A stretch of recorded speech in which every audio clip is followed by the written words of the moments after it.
ప్రతి మనిషి ఎందుకు ఇలా ఆలోచించడం అనిపించింది. ఈరోజు నువ్వు రైటా లెఫ్టా అంటే చాయిస్ నువ్వు రైట్ లెఫ్ట్ ఎందుకు తీసుకోవాలి? నువ్వు బీ సెంట్రిక్ ఐడియాలజీ అని ఒకటి ఉంది కదా. రైట్లో ఉన్నది ప్రతి ఒక్కటి రైట్ కాదు, లెఫ్ట్లో ఉన్నది ప్రతి ఒక్కటి రైట్ కాదు.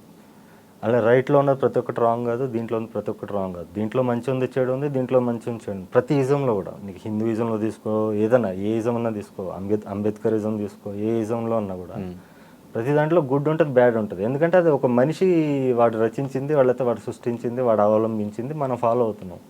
అలా కాకుండా నువ్వు అన్నిట్లో మంచి తీసుకొని, కమ్యూనిజంలో కూడా మంచి ఉంది, చెడు ఉంది, అన్నిట్లో మంచి తీసుకొని నువ్వు నీకంటూ ఒక ఇజం ఎందుకు డెవలప్ చేసుకోకూడదు అనే ఒక ఉద్దేశం ఫస్ట్ నుంచి ఉంది. అది యూత్లో మనం తీసుకెళ్ళాలి. సెంట్రిక్ ఐడియాలజీ ఎలా తీసుకెళ్ళగలం అంటే ఇలా క్లాసులు పెడితే అర్థం కదా వాళ్ళకి. మాస్గాడికి ఏమవుతుంది, అరే అన్నేమో చెప్తుండ్రా లైక్ కూడా అని కొట్టిపోతాడు వాడు. వాడి భాషలో చెప్పాలి, సినిమాటిక్ వేలో చెప్పాలి అని నా ఐడియాలజీ ఈ సినిమాలో ఉంటుంది. చాలా విషయాల్లో పొలిటికల్ ఐడియాలజీ కానీ, లేకపోతే హ్యూమన్ ఐడియాలజీ కానీ, లేకపోతే మన చుట్టూ ఉండే కుళ్ళుబోతలకి మనం ఎలా వాడికి గుణపాఠం నేర్పాలి, లేకపోతే మనం చూసి ఈర్చపడేవాడికి ఎట్లా గుణపాఠం నేర్పాలి, మనల్ని ఎదిరించేవాడిని ఎలా ఎదుర్కోవాలి, ఇలా రకరకాల ఆస్పెక్ట్స్ని సినిమాటిక్ వేలో చూపించాం. సో ఇక్కడ నుంచి సినిమాలు నెక్స్ట్ చేయబోయే సినిమాలన్నీ కూడా మీ డైరెక్షన్లో ఉంటాయా, లేదంటే వేరే వాళ్ళు ఎవరైనా స్టోరీస్ చెప్పినా కూడా చేయడం రెడీగా ఉన్నారు? ఇది చాలా పెద్ద స్ట్రెయిన్ఫుల్ జాబ్ నేను చేసే జాబ్. అంటే ఐఎమ్ లక్కీ ఇనఫ్, ఇప్పటివరకు నాకు హెల్త్ ప్రాబ్లమ్స్ కూడా ఏం రాలేదు. నాకేంటంటే వేరే వాళ్ళ డైరెక్షన్లో చేయాలని, మంచి డైరెక్టర్స్ నన్ను అప్రోచ్ అవ్వాలి నటుడిగా, వీళ్ళ సినిమాలు చేసుకోవాలి. నేను నటుడిగా ప్లస్ మల్టీ క్రాఫ్ట్స్. ఎందుకంటే నేను డైరెక్షన్ చేస్తే నాకు అర్థమైపోయింది, వేరే వాళ్ళు ఏళ్ళు పెడితే నేను చేయలేను. 1% ఉన్నా కూడా నాకు మనసు ఒప్పుకోదు. నేను మల్టీ క్రాఫ్ట్స్ సంవత్సరానికి ఒక సినిమా చేయాలి. నేను మార్కెట్లో ఎస్టాబ్లిష్ అయితే ఇప్పుడు వచ్చాను కాబట్టి. ప్లస్ నేను బయట సినిమాలు చేయాలి, సంవత్సరానికి 2-3 సినిమాలు చేయాలి, నటించాలి. అంటే లీడ్ రోలే, only lead role. Plus mass film చేయాలి, రకరకాల జానర్ ఫిల్మ్స్ చేయాలి, యాక్ట్ చేయాలి. ప్లస్ ఫైనల్లీ మాస్ ఫిల్మ్స్ ఉండాలి, జనాలకి ఉర్రూతలు ఊహించే ఫిల్మ్స్ ఉంటాయి కదా, ఎక్సైట్ చేసే ఫిల్మ్స్, అలాంటి ఫిల్మ్స్ ఉండాలి, అలాంటి జానర్స్ చేయాలని ఉంది. ఏదన్నా ఒక సినిమాలో మంచి క్యారెక్టర్ ఇస్తే దానికి కూడా రెడీ పెద్ద సినిమా? అలా నాకు వచ్చింది, చాలా వచ్చినాయి. నాకు లీడ్ రోల్గా కూడా వచ్చాయి 2 సినిమాలు అయితే నేను చేద్దామని లాస్ట్ మూమెంట్ వరకు వెళ్ళి వచ్చేసాను నాకు. ఇప్పుడు ఏంటంటే నేను నటుడిగా ఎస్టాబ్లిష్ అయితే నాకు చాయిస్ ఎక్కువ ఉంటుంది. నాకు మార్కెట్ ఉంటే కొంచెం reasonably already prove and directors కానీ, లేకపోతే కొంచెం మంచి ప్రొడక్షన్ హౌసెస్ కానీ, మంచి ఫిల్మ్ మేకర్స్ కానీ వస్తారు. సో మీ దృష్టిలో సినిమా అంటే ఓన్లీ థియేటర్లో చూసేదా, అది ఓటీటీ అయినా డిజిటల్ అయినా సినిమానేనా? దేంట్లో చూసినా సినిమానే. కానీ థియేటర్లో రిలీజ్ అయితే డబ్బు వస్తుంది, నువ్వు ఇంకా ఎక్కువ సినిమాలు తీయచ్చు.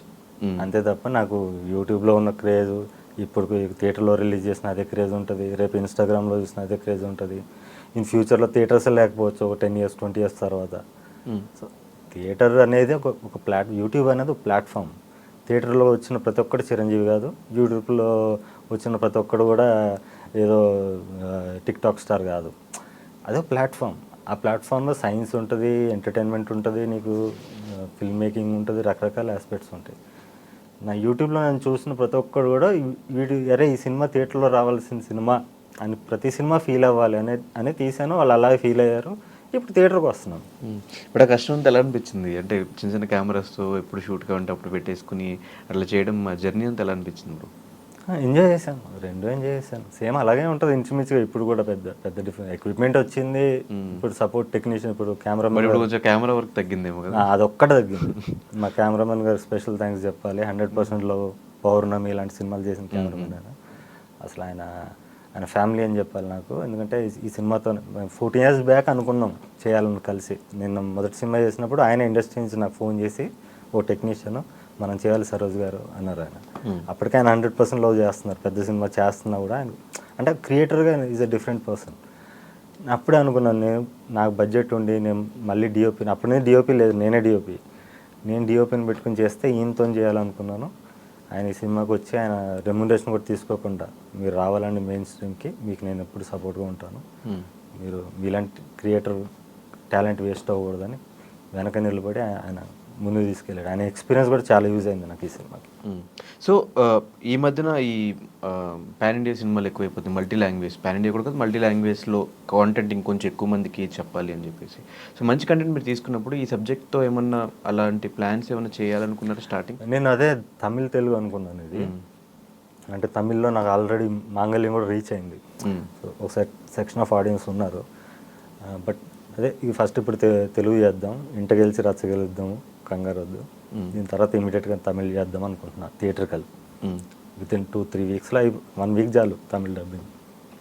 2-3 వీక్స్లో ప్లాన్ చేసి చేద్దాము అని ఒక ప్లాన్ ఉంది ఇక్కడ సక్సెస్ బట్టి.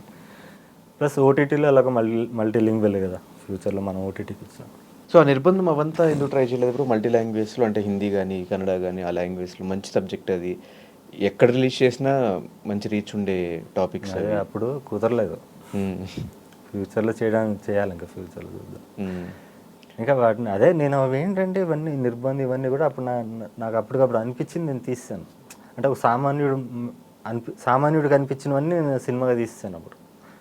అంటే ఒక కామన్ మ్యాన్ అదే చెప్పాను కదా సెంట్రిక్ ఐడియాలజీ, న్యూట్రల్ పర్సన్ ఎలా రియాక్ట్ అవుతాడో అదంతా నేను సినిమాగా చూపించేసాను. 3 సినిమాల్లో చూపించాను. ఇప్పుడు కూడా అలా చూపిస్తున్నాను. బట్ ఆ భాష ఆ స్వేచ్ఛ ఉండదు నాకు.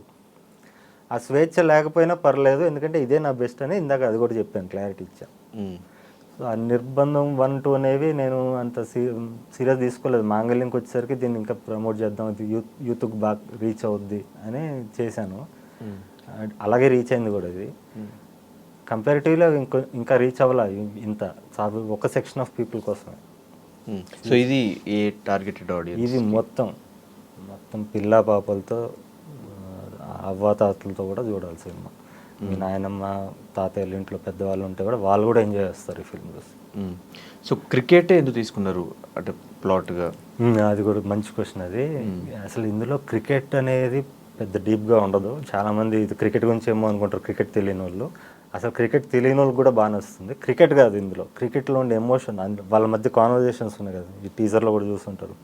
దాంట్లో ఉండే ఎమోషన్, వాళ్ళ పర్సనల్ గ్రడ్జ్ కానీ రివెంజ్ కానీ ఇలాంటి ఎలిమెంట్స్ ఉంటాయి తప్ప క్రికెట్ గేమ్ గురించి డీప్గా నేను తీయలేదు. నిజంగా అలా ఉంటాయి ఇప్పుడు మేక తలకాయ కోసం క్రికెట్ మ్యాచ్లు ఆడుకుని అలా ఉన్నాయా?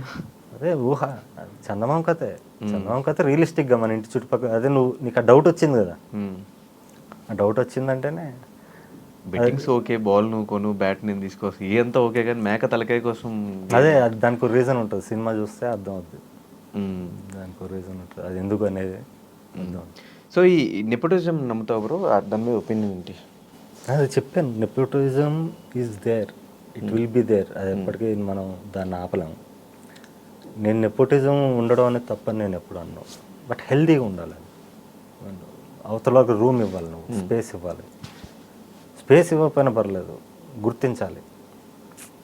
గుర్తిస్తే స్పేస్ క్రియేట్ అవుద్ది, నీకే పేరు వస్తుంది. అదొక్కటే నేను చెప్పేది.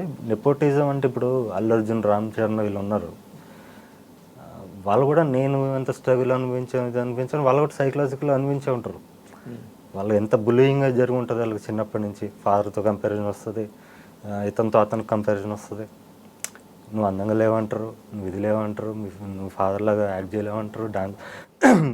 రంగస్థలం వరకు రామ్ చరణ్కే తప్పలేదు, మగధీరలో లాంటి హిట్ వచ్చాము. సో సైకలాజికల్లీ వాళ్ళు కూడా స్ట్రగుల్ గురయ్యారు, వాళ్ళు కూడా చాలా కష్టపడి వచ్చారు, వాళ్ళ టాలెంట్స్ డెవలప్ చేసుకున్నారు. I have respect for them. Problem is you have to make space and you have to గుర్తించాలి.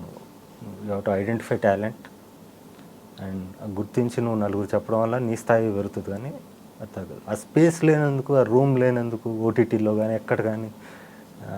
అంటే ఇప్పుడు అల్లు అర్జున్ ఒక్కడ ఉంటే ప్రాబ్లం లేదు, అల్లు అర్జున్ ఫ్రెండ్స్ ఉంటారు, వాళ్ళ ఫ్రెండ్స్ ఉంటారు, ఇది చైన్లో డెవలప్. అదే నేను గ్రూపులు కట్టి వాళ్ళతో ప్రాబ్లం అనేది ఇదే. ఒక చైన్ డెవలప్ అయిపోయింది కదా. ఓటీటీలో వాళ్ళే కదా ముందుకెళ్ళేది, థియేటర్స్లో కూడా వాళ్ళకి కదా స్పేస్ ఉండేది. అది మనం చేయకూడదు అంటాను. సో నేను ఒక ఎగ్జాంపుల్గా నిలవాలని నేను ఇంత రిజిడ్గా నేను ఫిల్మ్ మేకింగ్ చేస్తున్నాను, నా స్టేట్మెంట్స్ ఉంటున్నాయి. మీరు ఇందాక కూడా చాలామంది అర్థమై ఉండదు, వీడింది గ్రూపులు కట్టొద్దు అంటాడు, కలిసి ఉండకూడదా, కలిసి ఉంటేనే కలుసుకోగా అనుకుంటారు. నేను అనేది ఇది, ఈ ఆస్పెక్ట్ గురించి. కానీ ఒకప్పుడు మీరు ట్రై చేస్తున్న టైంలో 2004 ఆ టైం నుంచి సోషల్ మీడియా ఇంత లేదు. ఇప్పుడు సోషల్ మీడియా బాగా ఉండటం వల్లే మీరనే పర్సన్ ఈరోజు జనాలు తెలిసారా? ఒకవేళ సోషల్ మీడియా అప్పుడు లేకపోయి ఉంటే, ఒకవేళ మీరు సినిమా తీయాలి అనుకుంటే ఆ టైంలో కష్టమై ఉండేదా? ఏదో చేసేవాడిని నేను, డివిడీలు కాపీ చేసేసి ఇంటింటికి వెళ్ళి వేయించేవాడిని, పాంప్లెట్లు వేయించేవాడిని, ఏదో చేసేవాడిని. ఎలా వదులుతాను? నాలో ఉన్నది ఎలా నేను బతికేది దానికోసం. నాకు ఫ్యామిలీ లేదు, ఏం లేదు. నాకు ఫ్యామిలీ లైఫ్ ఇంట్రెస్ట్ లేదు. I was not a family man, I'm not a family man, I will never be a family man. ఎందుకంటే నా ఫ్యామిలీ సినిమానే, నా ప్రపంచం సినిమానే. అంటే సినిమా కోసం ఫ్యామిలీని వదిలేసే అంత పిచ్చి ఎందుకు వచ్చింది నా ఫ్యామిలీ అంటే పిచ్చి లేదు కాబట్టి. ఓకే. ఫ్యామిలీ అంటే పిచ్చి ఎందుకు ఉండాలి నీకు? ఫ్యామిలీ ఎలా డెవలప్ అవుద్ది? ఏమైనా సృష్టిస్తే అవుద్దా? సృష్టిలో భాగం ఫ్యామిలీ. ఇది సృష్టించాలి నువ్వు. సృష్టించి నువ్వు చచ్చాక కూడా బతుకుంటావు. ఫ్యామిలీలో నువ్వు చచ్చిపోయాక మీ ఇంట్లో ఫోటో ఉంటుంది. ఇది సాధిస్తే నువ్వు చచ్చిపోతే ఎన్నో వేల లక్షల ఇంట్లో ఫోటో ఉంటుంది. ఎంతమంది ఇండ్లలో ఫోటో ఉంటే నువ్వు అంత పెద్ద అచీవ్మెంట్ చేసినట్టు లైఫ్లో. సో నెక్స్ట్ మళ్ళీ కలవడం కానీ నెక్స్ట్ మళ్ళీ ఇంకో పెళ్లి చేసుకోవడం కానీ ఏం లేదా? అదే చెప్తున్నాను, నా ఫ్యామిలీ ఇంట్రెస్ట్ లేదంటే మళ్ళీ పెళ్లి చేసుకుని, ఆ పెళ్లి కూడా చెప్పాను conditional, that marriage was conditional, it was like psychologically conditional and it was clear cut and we had a good time, what ever short span we had and fine. She is happy and I'm happy with my life. 8 years అయిపోయింది, 9 years అయిపోయింది, అంతే, finish. ఫ్యామిలీకి నేను ఏమడలేదు, నాకు అర్థమైపోయింది.